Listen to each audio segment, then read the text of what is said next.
अस्सलाम वालेकुम, welcome to T4 tutorial.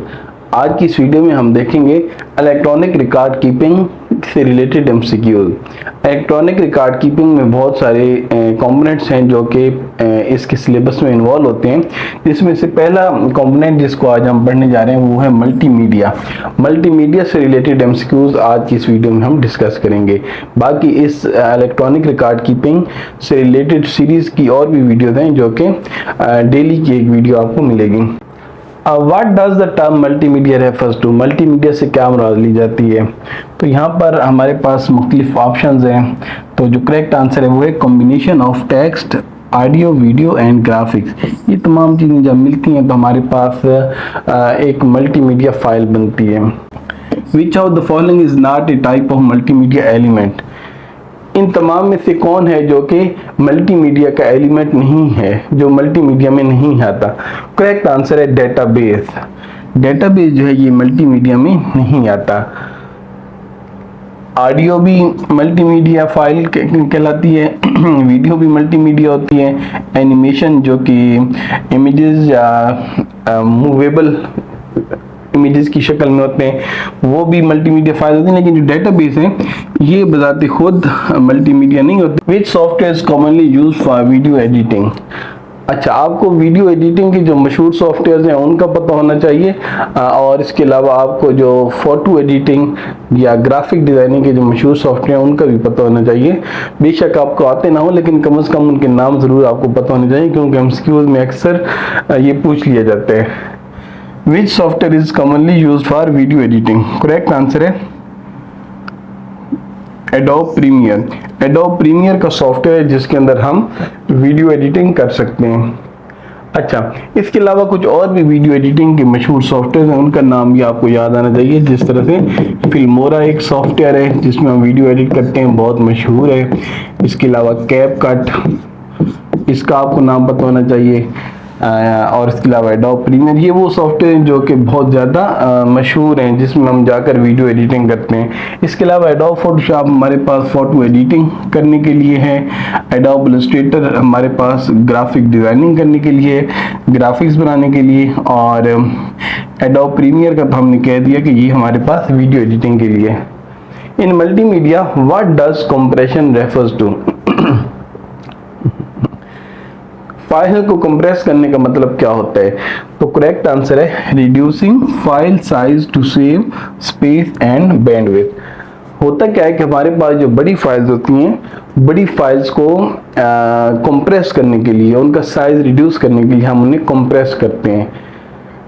जब हमें फिर वो दोबारा वो फाइल चाहिए होती है तो फिर हम उन्हें अनकम्प्रेस करते हैं तो वो दोबारा अपनी असली शेप में, असली साइज में आ जाती हैं। तो आपसे बातों का ये भी पूछ लिया जाता है कि फाइल कंप्रेशन सॉफ्टवेयर, ये आपको पता होना चाहिए जो मशहूर किस्म के फाइल कंप्रेशन सॉफ्टवेयर हैं। विनरार के नाम से एक सॉफ्टवेयर मौजूद है। मैं खुद इसी विनरार के सॉफ्टवेयर को यूज़ करता हूँ। मैं इसी की मदद से फाइल्स को जिप में कन्वर्ट करता हूँ, मैं इसी की मदद से फाइल्स को कंप्रेस करता हूँ, मैं इसी से ही फाइल्स को रेयर और आर्चिव में कन्वर्ट करता हूँ। इसके अलावा 7-zip, WinZip, pzip और BandyZip, ये वो सॉफ्टवेयर हैं जो कि किसी भी फाइल को कंप्रेस करने के लिए यूज़ होते हैं। तो इनके नाम आपने देख लेने हैं। What is the primary purpose of using GIF files in multimedia? अच्छा, GIF फाइल्स का रोल क्या होता है? GIF फाइल्स, GIF, GIF, इसका काम क्या होता है? तो करेक्ट आंसर है animated graphics and short clips. अच्छा, एनिमेशन का मतलब क्या होता है? हाँ, गिफ, ऐसी एनिमेशन, ऐसी तस्वीरें जो एनिमेटेड फॉर्मेट में हम बनाते हैं तो उनकी जो डेटा टाइप होती है वो होती है गिफ। वो हम गिफ फॉर्मेट में सेव करते हैं। गिफ का मतलब होता है graphic interchange format, graphics interchange format.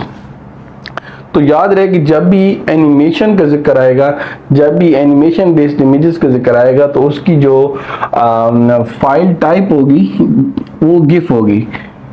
जिस तरह से मिसाल के तौर पर आपके पास एक इमेज है जिसका नाम है फ्लावर, तो अब अगर ये एनिमेटेड इमेज है तो इसकी आखिर पे एक्सटेंशन आएगी गिफ। इसी तरीके से कुछ और भी मशहूर किस्म की फाइल टाइप्स हैं, वो भी आपको पता होनी चाहिए। जिस तरह हम ऐसे भी कह सकते हैं कि फ्लावर डॉट JPEG, और इस तरह के और भी हैं, आगे वीडियो में आएंगी तो वो वहाँ पर हम देख लेंगे। Which multimedia format is best suited for high quality audio? अगर आपने हाई क्वालिटी ऑडियो अपनी सेट करनी है तो उसके लिए इनमें से कौन सा फॉर्मेट बेहतर रहेगा? तो करेक्ट आंसर है वेव, WAV, वेव। ये फॉर्मेट जो है ये सबसे बेहतर है। तो MP3 बालों का पूछ लिया जाता है, तो MP3 stand for MPG audio layer 3। Wave stands for waveform audio file format. JPG stands for Joint Photographic Experts Group. AVI stands for Audio Video Interleave. तो ये आपको पता होनी चाहिए जो मशहूर इमेजेस की डाटा टाइप्स हैं और वीडियोस की और ऑडियोस की जो मशहूर डाटा टाइप्स हैं जिनमें हम अमूमन अपनी इमेजेस या वीडियो को सेव करके रख रहे होते हैं, तो ये आपको ज़रूर पता होनी चाहिए। अगर आप वीडियो के यहाँ तक पहुँच आए हैं तो मैं आपको यहाँ पर ये भी बताता चलूँ कि ये जितनी भी तमाम MCQs हैं ये t4tutorials.com वेबसाइट से ही हम मिली हैं, और इनकी तैयारी अगर आपने करनी हो तो आप t4tutorials.com की वेबसाइट पर जाकर इन तमाम MCQs को टेक्सचुअल फॉर्म में रीड कर सकते हैं। What does the acronym HTML stands for in multimedia web content? HTML का मतलब क्या है? ये वेबसाइट्स बनाने के लिए एक लैंग्वेज है जो हम यूज़ करते हैं, जिससे हम बोलते हैं hyper text markup language. Hyper text markup language हमारी वेबसाइट पे जो वेब पेजेस होते हैं वो हम HTML के अंदर बनाते हैं। समझ लें कि वेबसाइट्स बनाने के लिए जो बुनियादी काम करता है वो HTML ही करता है, hyper text markup language. Which of the following is a vector graphics format? Vector graphic format इनमें से कौन सा है? तो करेक्ट आंसर है SVG। SVG stand for scalable vector graphics. Scalable vector graphics. तो कोई भी ऐसी फाइल जो कि हम वेक्टर ग्राफिक्स बेस बनाते हैं और सेव करते हैं, तो उसकी हम फाइल जब सेव करते हैं तो SVG डेटा टाइप उसकी रखी जाती है।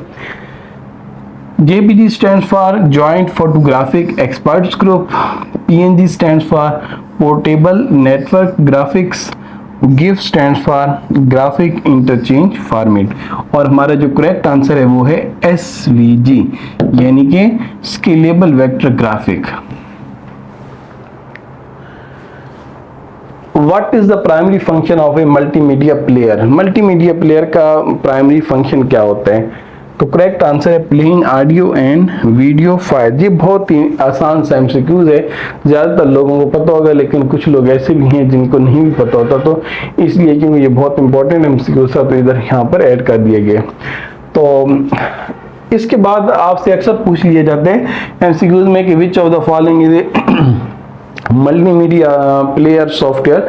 तो आपको मशहूर मल्टीमीडिया प्लेयर्स के नाम पता होने चाहिए।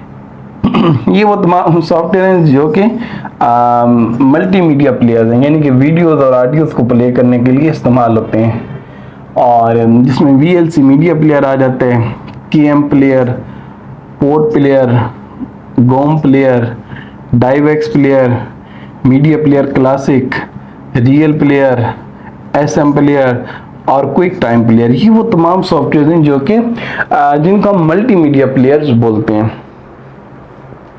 What does streaming refers to in multimedia content delivery? Streaming का मतलब क्या होता है? करेक्ट आंसर है sending data in a continuous flow over the internet. Streaming से मतलब हम ये लेते हैं कि ऐसा नहीं है, एक तो ये होता है ना कि हम अपनी मिसाल के तौर पर मैं वीडियो बना रहा हूँ तो मैं वीडियो अपनी पूरी एक रिकॉर्ड करूँ, रिकॉर्ड करके यूट्यूब पर अपलोड करूँ, एक तो ये तरीका हो गया। दूसरा तरीका ये है कि मैं अपनी वीडियो को रिकॉर्ड ना करूँ बल्कि मैं यूट्यूब पर लाइव आ जाऊँ और कंटिन्यूसली मेरी वीडियो यहाँ से चल रही हो और आप देख रहे हो, कंटिन्यूसली लाइव आ गया हूँ मैं, तो इस केस में हम कहेंगे कि मैं स्ट्रीमिंग कर रहा हूँ। तो स्ट्रीमिंग क्या, आपसे ये भी अक्सर पूछ लिया जाता है कि किसी विच of the following streaming software, तो जो इस वक्त मार्केट में सबसे ज़्यादा मशहूर सॉफ्टवेयर है वो है OBS स्टूडियो। तो OBS स्टूडियो का आपको पता होना चाहिए कि OBS स्टूडियो लाइव स्ट्रीमिंग के लिए यूज़ होता है। ये फेसबुक में भी जो लोग लाइव आते हैं उनके लिए भी ये हेल्पफुल है, यूट्यूब पे जो लोग लाइव आते हैं स्ट्रीमिंग करने के लिए उनके लिए भी यूज़ होता है, गेमर्स जो वीडियोस बना रहे होते हैं लाइव आकर वो भी इस सॉफ्टवेयर का यूज़ करते हैं। Which software is commonly used for creating and editing digital images? दूसरे लोगों में कहें कि डिजिटल इमेजेस जो होते हैं हमारे पास उनको एडिट करने के लिए और क्रिएट करने के लिए इनमें से कौन सा सॉफ्टवेयर यूज होता है? तो करेक्ट आंसर है बी एंड सी, कैनवा और एडोब फोटोशॉप। कैनवा और एडोब फोटोशॉप इन दोनों में हम अपनी इमेजेस क्रिएट भी कर सकते हैं और हम अपने डिजिटल इमेजेस को एडिट भी कर सकते हैं। कैनवा ऑनलाइन वेबसाइट की शक्ल में भी मौजूद है और बड़ी आसानी से ड्रैग एंड ड्रॉप करके हम कैनवा के अंदर अपनी फ़ोटो एडिटिंग कर सकते हैं। और एडोब फोटोशॉप थोड़ा सा कैनवा की निस्बत कॉम्प्लेक्स है, लेकिन इसमें काफ़ी ज़्यादा, इसमें भी एडवांस फीचर्स है एडोब फोटोशॉप। तो ये दो सॉफ्टवेयर हैं जो कि हम इस मकसद के लिए इस्तेमाल कर सकते हैं। What is resolution in the context of multimedia images? Resolution से मुराद क्या है? Resolution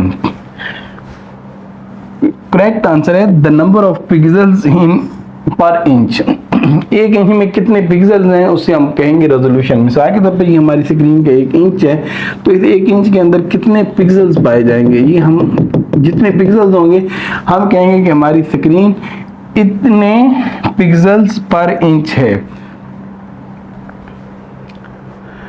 अच्छा फिर ये एक बहुत ही इंपॉर्टेंट टेबल है, ये आपने तैयार कर लेने। ये वीडियो की डिस्क्रिप्शन में वही बात के आपको लिंक मिल जाएगा पूरे ट्यूटोरियल का जहाँ से MCQs लिए गए हैं, तो वहाँ पर ये सारा टेक्सचुअल फॉर्म में डाटा मौजूद है, तो आपने इसको देख लेना है। अब हम यहाँ पर देख रहे हैं कि बिट, ये जो होती है ना डाटा जब स्टोर होता है तो उसको स्टोर करने की कुछ यूनिट्स हैं, जिस तरह बिट को हम B से रिप्रेजेंट करते हैं और एक बिट के अंदर 0.125 बाइट्स होती हैं, 0.125 बाइट्स होती हैं और सबसे छोटी the smallest unit of data storage is bit. तो ये आपसे अक्सर पूछा जाता है। 2023 के एग्जाम में मैं देख रहा था कि ये क्वेश्चन पूछा हुआ था कि विच of the following is smallest unit of data. तो आपको पता होना चाहिए कि स्मॉलेस्ट यूनिट ऑफ डाटा जो है वो बिट है। इसके अलावा आपको पता होना चाहिए कि बाइट क्या होता है। बाइट को बड़े B से रिप्रेजेंट करते हैं और इसके अंदर 8 बिट्स होती हैं और 8 बिट्स होती हैं, तो 8 बिट्स जब मिलती हैं तो एक बाइट बनता है। तो ये भी आपको पता होना चाहिए कि 8 बिट्स मिलकर एक बाइट बनाती हैं। फिर किलो बाइट आ जाते हैं, KB से रिप्रेजेंट करते हैं और इसके अंदर 8000 बिट्स होती हैं, 8000 बिट्स होती हैं। और अगर हम बाइट्स की बात करें तो 1024 बाइट्स इसके अंदर होती हैं। तो ये तो वो 3 थे जो नहायत ही इम्पोर्टेंट है, जो अमूमन पेपर में पूछे जाते हैं। इसके अलावा अपनी तैयारी कीजिए, आप इन बाकियों को भी देख लीजिएगा कि मेगाबाइट होते हैं, उसके अंदर कितने बिट्स होते हैं, गीगाबाइट, टेराबाइट, पेटाबाइट, पीटाबाइट, एक्साबाइट, इनको भी आपने थोड़ा सा देख लेना है। ये ज़्यादा इंपॉर्टेंट है ये वाले, और ये जो नीचे मैंने बताए हैं ये कदरे काम इंपॉर्टेंट है, लेकिन देख लेना है क्योंकि इसमें से भी अक्सर पूछा जाता है। Which of the following is a commonly audio file format used in multimedia? आमतौर पर नॉर्मली हम कौन सी ऑडियो फॉर्मेट में अपने ऑडियो फाइल्स को स्टोर करते हैं? तो उसका करेक्ट आंसर है MP3। MP3 stands for MPG audio layer 3। ये बहुत पुराना और बहुत ही मशहूर ऑडियो फाइल फॉर्मेट है, तो इसका आपको पता होना चाहिए कि MP3 stands for MPG audio layer 3। इसके अलावा बाकी ऑप्शंस का भी आपको स्टैंड फॉर पता होना चाहिए। BMP stands for bitmap, MP4 stands for MPG4 part 14 और एक टिफ भी एक ऑडियो फाइल फॉर्मेट होता है, तो इसका भी आपको पता होना चाहिए। इसको हम कहते हैं अच्छा ये जो है ना यहाँ पर ऑडियो नहीं, यहाँ पर मैं आपको बताऊँ कि लाजमी नहीं है कि आपसे ये सारे ऑप्शन आपको ऑडियो फाइल फॉर्मेट के पेपर में दिए जाएँ। ऐसा भी बार होता है कि कुछ इमेजेस के आपको फाइल फॉर्मेट बता दिए जाते हैं और कुछ ऑडियो के और कुछ वीडियो के, इस तरह से मिक्स करके भी आपसे सवाल पूछा जा सकता है। जिस तरह यहाँ पर अब ये टिफ है, तो tiff stands for tag image file format.